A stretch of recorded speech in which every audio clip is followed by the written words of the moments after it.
Suddenly Germany, famed for its political stability, betrayed a new vulnerability last week. Or so some would have you believe. One of the tragedies of modern Britain is the implosion of the political center. And without the ballast of a strong center, we are steadily losing the capacity to think straight. This was a case in point.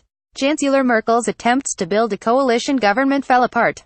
Eurosceptic liberals and green ultras could not agree a program for government with her Christian Democrats. The British right gloated at the prospect this was the moment to exact better terms in the Brexit negotiations from a mortally wounded Germany now suddenly brought to earth. It was thinking far removed from any reality. Germany is neither politically nor economically mortally wounded.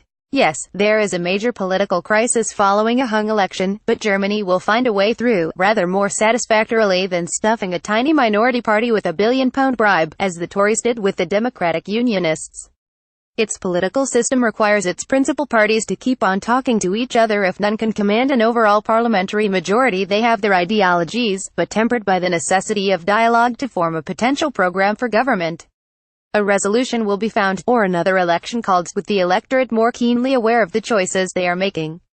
It is democracy by grown-ups. That is what is happening. German Social Democrats, after an impassioned plea by the president to put public before party interest, will poll their members about the terms for creating a possible coalition with Merkel's Christian Democrats. There will be enormous wariness. Junior partners in coalitions don't fare well in either Germany or Britain, but Merkel will be going cap in hand to her left-of-center rivals as her last option. For them, it could be the opportunity to put the social firmly back in Germany's social market economy. The economic backdrop to the negotiations could scarcely be more benign. Germany is beginning to grow strongly. Meanwhile, the Eurozone, derided in Britain for its sclerosis, austerity, social cruelty, unsustainability and imminent collapse, is growing at the fastest rate for 10 years. German unemployment is lower than in Britain, and not achieved by many of those in work, suffering stagnating real wages and insecurity. Germany has a strong budgetary surplus. There is huge scope to increase its already formidable economic competitiveness by stepping up its spending across new technology. It is not Britain that is going to be at the center of the latest European industrial revolution, but Germany and France. Yet none of this intrudes into our insular political debate. Germany is not about to capitulate to British demands to be cut a special deal on Brexit so that we can enjoy all the trade and market access benefits of EU membership without any of the responsibilities. Why would any German politician want that? Why would they need to? We are the supplicant country in desperate and growing trouble, if only we could see it. That was the message of last week's budget. The Office for Budget Responsibility projects that economic growth over the next 5 years will average 1.4%, an unprecedented, brutal downward revision of its forecasts. Productivity is projected to grow at a snail's pace, so there is virtually no growth in earnings adjusted for inflation. It is the bleakest official forecast I can remember. Nor does it capture all the risks. Sir Ivan Rogers, UK representative to the EU between 2013 and 2017, in his lecture at the Hertford College series on Prime Ministers and Europe on Friday evening, Disclosure I am principal at Hertford, Oxford, predicted the only feasible Brexit trade deal would be one based in principle on the Canadian Free Trade Agreement, but which could take up to a decade to negotiate in legal detail. This, along with the absence of other trade agreements, which will take equally long to negotiate, would represent such a shock to British trade flows that he thought it would topple the UK into a blown recession.